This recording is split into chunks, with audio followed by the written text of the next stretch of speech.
40대 마삼중 씨한테 제대로 망신당하고 이제 와가지고 민주당의 꼬장을 부리고 있는 이낙연 전 대표, 정말 한심하단 말밖에 안 나오는데요. 이와 관련한 소식을 먼저 보도록 하겠습니다. 오늘 방송에서 이런 망언을 해서 엄청난 논란을 키웠습니다. 국힘이 압승하고 민주당이 참패할 거다, 저런 얘기를 하면 딱 이대로 보도가 나올 거란 거 모든 시민들이 다 알고 있습니다. 그러면서 이재명 대표를 또 비난하고 민주당이 자멸하고 있다, 언론이 원하는 대로 쏙쏙 저렇게 떡밥을 던져주고 있는 거죠. 그러면서 결론은 뭡니까? 그냥 세밀에 와달라, 이 얘기를 하고 싶은 겁니다. 이낙연 씨 입장에선 40대 마삼중한테 제대로 놀아나고, 그리고 민주당으로 돌아올 수도 없으니 민주당을 저렇게 깎아내리면서 망하든 말든 그냥 자기 사리 사욕만 채우겠다는 거죠. 여기에 무슨 퍼블릭 마인드가 있습니까? 저렇게 망신당하고 언론에서도 부끄러운 결말을 맞았다, 이런 식으로 지적하고 있는데 본인은 책임 없습니까? 한치의 부끄러움도 없습니까?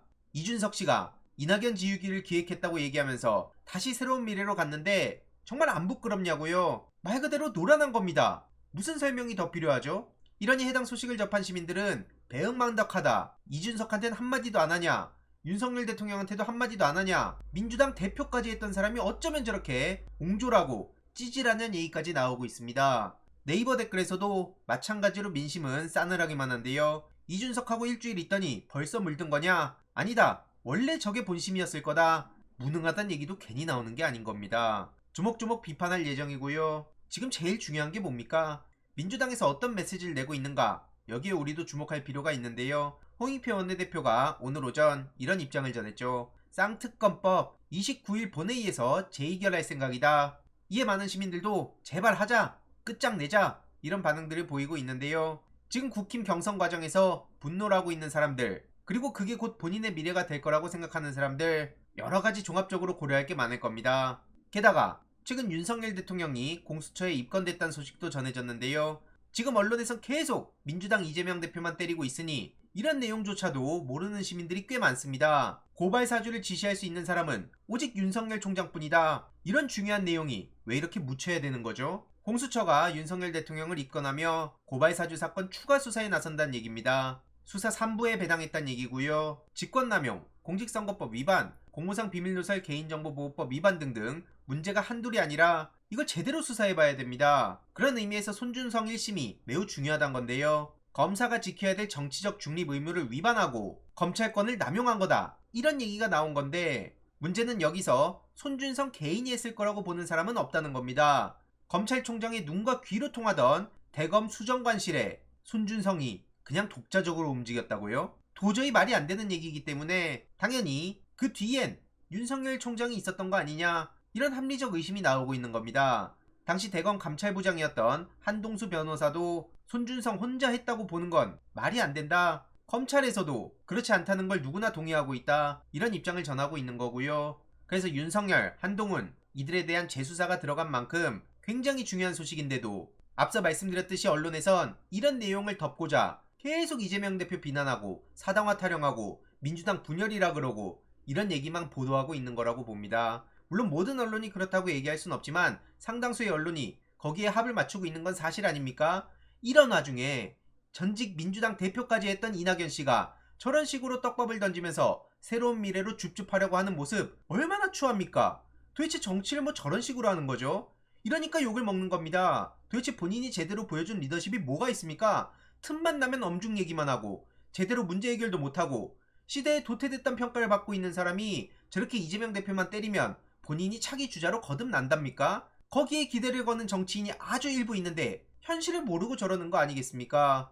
아무튼 이 민주당에서는 즉각 비판에 나섰는데요. 고발 사주 사건 관련해선 윤석열 대통령 책임 피할 수 없다, 이 얘기죠. 당시 검찰 조직의 수장이었던 윤석열 한 사람을 가리키고 있다는 거고요. 특히 검찰 조직은 어떻습니까? 철저한 상명하복입니다. 그런 조직에서 손준성 혼자 움직였다고 보는 건 말도 안 되는 말장난이니까 들을 가치도 없고요. 결국 윤석열 대통령이 침묵하는 이유가 뭐냐? 이거에 대해서도 계속 파고들 필요가 있습니다. 심지어 어젠 이런 단독 보도도 나왔는데요. 고발사주 감찰 기록을 정보 공개 청구해달라고 했지만 결국 비공개했다고 합니다. 대검 감찰위원회 자료를 공개해달라, 이런 정보 공개 청구에 대해서 그냥 못 본 척하고 넘어가겠다, 이런 얘긴데요. 손준성에 대한 감찰을 했는데 무혐의로 결정한 이유가 뭐냐? 이걸 알아보기 위해 조성은 씨가 대검 감찰위원 명단, 관련 회의록, 감찰 개시를 위한 검찰총장 지시사항 이런 것들을 공개해달라고 요구했지만 대검에선 업무 수행에 지장이 간다는 말 같지도 않은 소리를 하면서 비공개했습니다. 대검의 감찰 무혐의 처분이 결국 제 식구 감싸기였다는 비판을 피할 수도 없는 거고요. 결국 저렇게 덮어버림으로써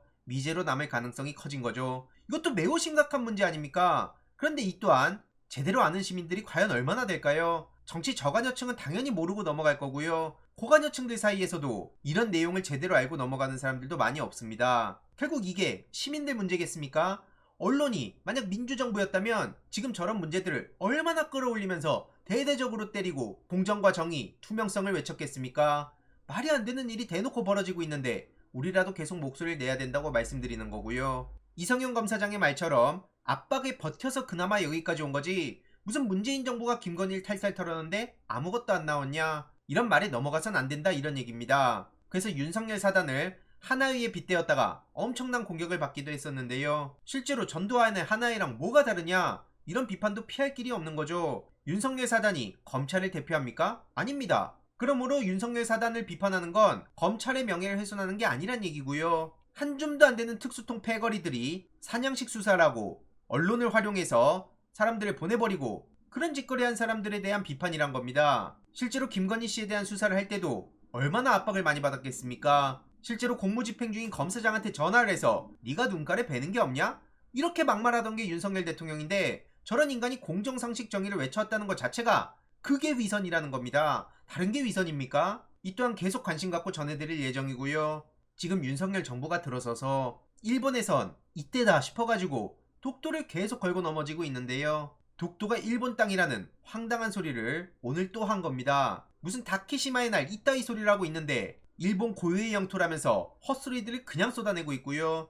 요미우리 신문에서도 한국이 불법 점거를 하고 있다. 이따위 황당한 얘기를 하고 있습니다. 그런데 윤석열 정부 대처는 어떻게 합니까? 그냥 독도는 항의 정도로 넘어가고 강제징용은 입장 확인만 한다 그러고 일본 식민 통치를 옹호한 낙성대 경제연구소장이 어떻게 독립기념관 이사로 가냐 이겁니다. 이게 그냥 조직입니까? 국가보훈부 산하기관입니다. 거기에 이사에 떡하니 박이택 같은 사람을 갖다 넣는데 이거는 당연히 우리의 목소리가 나올 수밖에 없는 거죠. 식민지 근대화론을 옹호한 사람이 어떻게 독립기념관 이사로 가냐 이 얘기고요. 실제로 낙성대 연구소 쪽 사람들의 얘기가 얼마나 끔찍한지는 굳이 제가 더 설명을 안 해도 다들 아실 겁니다. 위안부가 일본의 강제동원이 아니다. 이따위 막말을 한 사람들을 어떻게 용서하라는 거죠? 문제는 이뿐만이 아니라 과거 문제들에 대해서도 자꾸 역사를 뒤집어버리고 오히려 일본 측의 입장에 서서 그들의 논리를 대변하고 이러니까 비판을 받아온 겁니다. 심지어 역사를 왜곡하고 국민들한테 거짓말만 하고 있다. 이래선 한국 사회가 발전할 수 없다. 그러면서 또 일본에 열심히 어필하고 있는데 저런 낙성대 경제연구소가 제대로 된 경제연구를 하는 데입니까? 아니면 일본의 입장을 대변하는 겁니까? 묻지 않을 수가 없고요.